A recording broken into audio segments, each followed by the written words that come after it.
Superstar Dolph Ziggler, Ricochet, AJ Styles, Becky Lynch, Seth freaking Rollins, and this is BrettO Live on YouTube. What is going on, guys? BrettO Live back with another video, and today we have the Week in Review episode 95. This is where we go over Raw and Smackdown of the certain week in a set-up style, of course, with WWE Elite, mainly action figures. If you guys are brand new, hit that subscribe button, like this video. Let's see if we can get to 1,000 likes. Could you imagine if everybody that watched this video liked this video? That'd be absolutely insane. But yeah, episode 95, we are 5 episodes away from episode 100. Absolutely insane. But yeah, we're going to start off with Monday Night Raw. Starting over here, I absolutely loved this. It was Miz versus Damien Priest. Yes, Damien Priest. He debuted in the Royal Rumble the night before, and now he's debuting on Monday Night Raw. I love this guy. I watched a couple of his matches. I got to be honest with you guys. I don't watch NXT. That's why it's not featured in the Week in Reviews.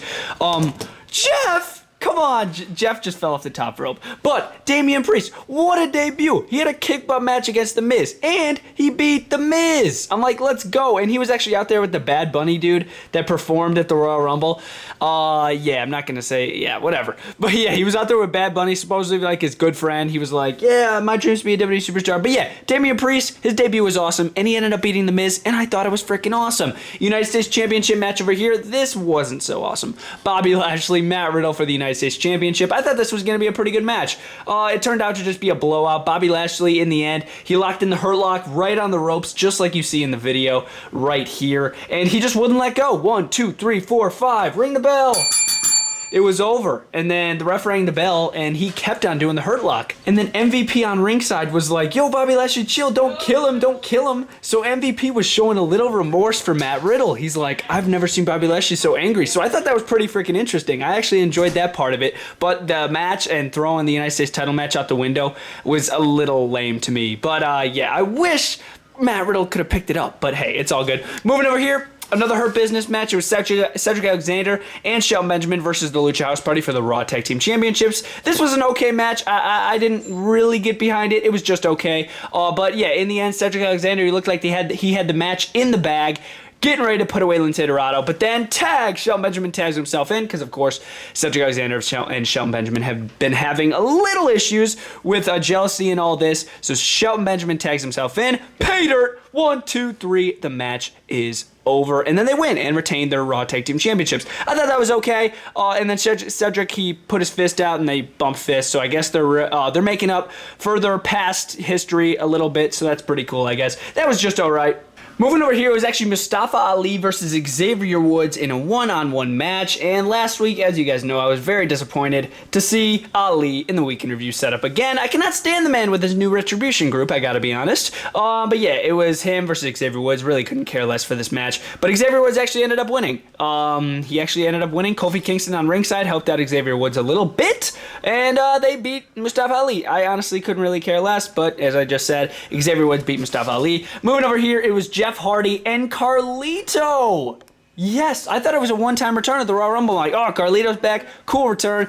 We're probably not going to see him for a while. But no, he just re-debuted back on Raw. So it's Carlito and Jeff Hardy versus Elias, and I know that's Elias, but I pretend that that's Jackson Riker. But yeah, tag team match, not a bad tag team match whatsoever. I thought it was pretty good. Cool backbreakers from Carlito, but in the end, Jeff Hardy got up on the top rope, hit the Swanton Bomb, and then took out Elias. 1, 2, 3. Pretty freaking cool. It was cool to see Jeff Hardy actually win a match. They just have been burying Jeff Hardy lately, especially at the Royal Rumble. He got eliminated like out of nowhere. I'm like, are you kidding me? He just entered.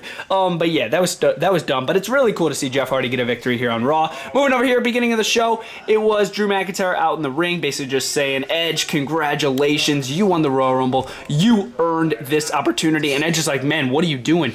I won the Royal Rumble. I get a chance at your title, and you're not afraid? Like, what's going on? Sheamus comes out. He's like, what do you think you are, Edge? But then he bro kicks Drew McIntyre. He bro kicks Drew McIntyre's best friend for the past like 25 years, and then Drew backstage in an interview, he's like, "Oh, me and Sheamus have fought before, but this is different." So I'm like, "Ooh!" So basically, what they're doing is they could have one more match before Edge faces Drew McIntyre at WrestleMania more than likely, unless he chooses Roman Reigns. So it's probably gonna be Sheamus versus Drew McIntyre, maybe at Fastlane or Elimination Chamber. Not sure what pay-per-view's next, but that's definitely gonna happen. Moving over here is a triple threat tag team match. It was Naomi and Lana Asuka, believe it or not, versus Mandy Rose and Dana Brooke versus Charlotte and Asuka. The winner will get a title opportunity against Nia Jax and Shayna Baszler for the Women's Tag Team Championships. And basically the same thing that they've been doing over the past couple weeks. Woo! Ric Flair's music hits. Lacey Evans and them distract. Charlotte abandons Asuka. You heard me right. She just abandons Asuka. She leaves. I'm like, what? Charlotte just leaves, and then Asuka ends up getting pinned by Naomi with the rear view. So Naomi and Lana are gonna get a title opportunity against Nia and Shayna. So that's super weird to me. But of course, main story is behind these two. I think these two are gonna fight for the Raw Women's Championship. But that was just okay. Not my favorite part of the show. Moving over here is Alexa Bliss versus Nikki Cross one-on-one match. It was just okay. Not my favorite match of the night. Nikki Cross was absolutely just stunned by the way that Alexa Bliss would just randomly change clothes in the corner to turn into the goddess Alexa Bliss in this attire right here. So Alexa Bliss got super starstruck by that, but then Alexa Bliss turned back into the Fiend or whatever Firefly Funhouse gimmick or Alexa's Playground gimmick, and then she Sister Abigail'd Nikki Cross. That was just okay, and she ended up beating her. I don't really like the new Alexa Bliss, to be honest. Moving over here, literally right after that match, Randy Orton entered it, and he passed Alexa Bliss, and he wouldn't even make eye contact with her. It was Randy Orton versus Edge, main event of the show. You heard me right. Edge, Orton, main event of the show. Awesome match. I thought this was super cool. The ending, wasn't too fond of it. It looked like Randy Orton was about to win. I'm like, oh my god, Randy Orton's gonna beat Edge. No way, no way. But then lights sort of go. No, I don't think the lights went. I kind of forgot. But like the Fiend music hit or whatever, and then Alexa Bliss was just sitting on the turnbuckle over there and then distracted Randy Orton. Spear out of nowhere. Edge wins the match. I wish they didn't do that. I wish Edge just won clean. It kind of made Edge look a little weak. I gotta be honest with you guys, so I wasn't too fond of that. But yeah, they just need to end Alexa versus Randy. It just needs to end, please. Please. But yeah, that was just, it was cool seeing Edge get a victory. Not bad at all. But yeah, guys, that was Monday Night Raw in a setup style, and now let's do the same thing for SmackDown. Okay, guys, we're gonna jump right here into SmackDown, which wasn't a half bad show. A lot of action going on in this show, so without further ado, let's jump right in. Moving over here was a tag team match. It was Dolph Ziggler and Bobby Roode finally together as champions on SmackDown. I thought I'd add that. Against Chad Gable and Otis. The Alpha Academy tag team match, not half bad. It was pretty cool to see Bobby Roode, or should I say Robert Roode, hit the Glorious DDT to finish the match. I haven't seen him hit the Glorious DDT in, it feels like, forever. So it was really cool to see that. He picked up the victory with that maneuver, and Dolph Ziggler and Robert Roode just won that match clean. Super annoying. Street Profits were just commentating over the entire thing. I'm like, this is so bad. Just so freaking annoying. Honestly, more annoying than Corey Graves, to be honest. Oh my gosh, it was so bad. But yeah, the match itself was just okay. Moving over here is Ruby Riott versus Bayley in one-on-one action. Not a half bad match, I guess. You had Ruby Riott on ringside again. I'm sorry, not Ruby Riott. Peyton Royce. Billie Kay on commentary. Just looking for people she could recruit with her headshot and her resume. And Corey Graves gave her the idea. He's like, you know what, maybe you could do a little tag team with Bayley. And I'm like, oh my god. So, Corey Graves got that into her head. Nearing the end of the match, Billie Kay jumps the ring and she starts just pushing the rope toward Bayley since she could get to the rope, but then it ends up distracting Ruby Riott, and then Bayley picks up the victory. But then she tries to give her a headshot and then she tears it up. I'm like, this is just so stupid. Like, honestly, it was dumb. All that crap was dumb in my opinion. Moving over here, this was a little weird, to be honest. Bianca Belair coming out, and of course everybody wants to know, who is she gonna face at WrestleMania? What champion is she gonna choose? The Raw or the SmackDown Women's Champion? So yeah, she comes out, she's like, I don't really have an answer yet. And then the sommelier Reginald interrupts. And he's like, if you choose Sasha Banks, and a bunch of bullcrap. I'm like, why is this guy even talking? Yeah, and then Sasha Banks obviously came out, and Carmella as well. And then they all just started getting in each other's faces. And then the sommelier Reginald got a little too up close and personal with Bianca Belair. And then Bianca Belair started whipping the crap out of him with her hair. So that was pretty interesting. Interesting promo, to say the least. It was just okay.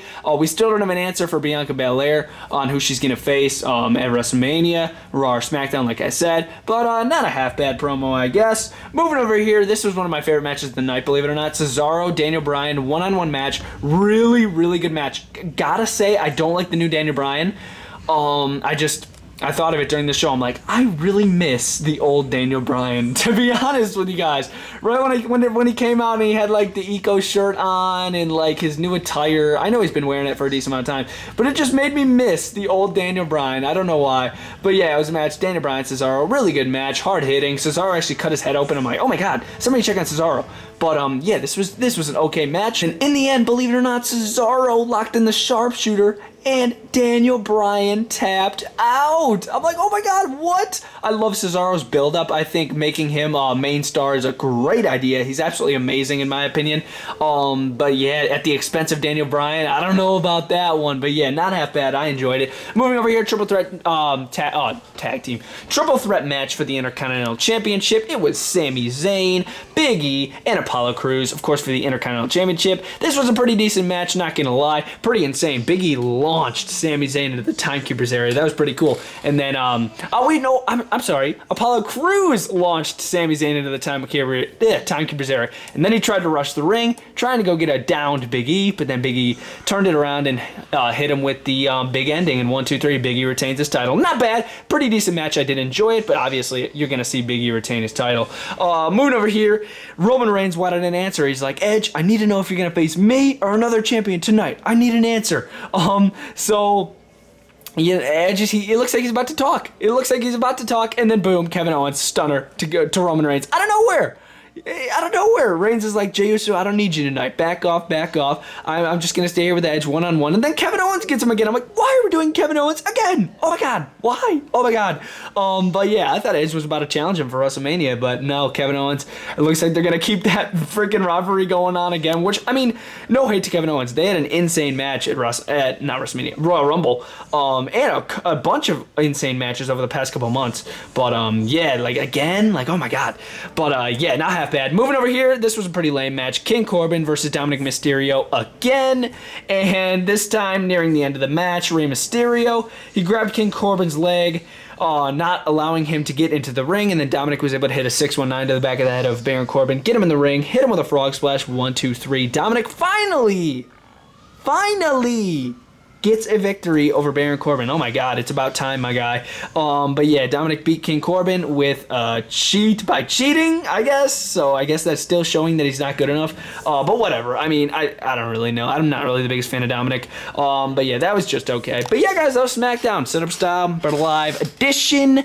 And I really got to enjoy this episode. If I were to rate SmackDown this week, I would give SmackDown a solid 8 out of 10. I thought there was some decent action. I ain't gonna lie. There was some pretty decent action. I enjoyed a couple of the matches.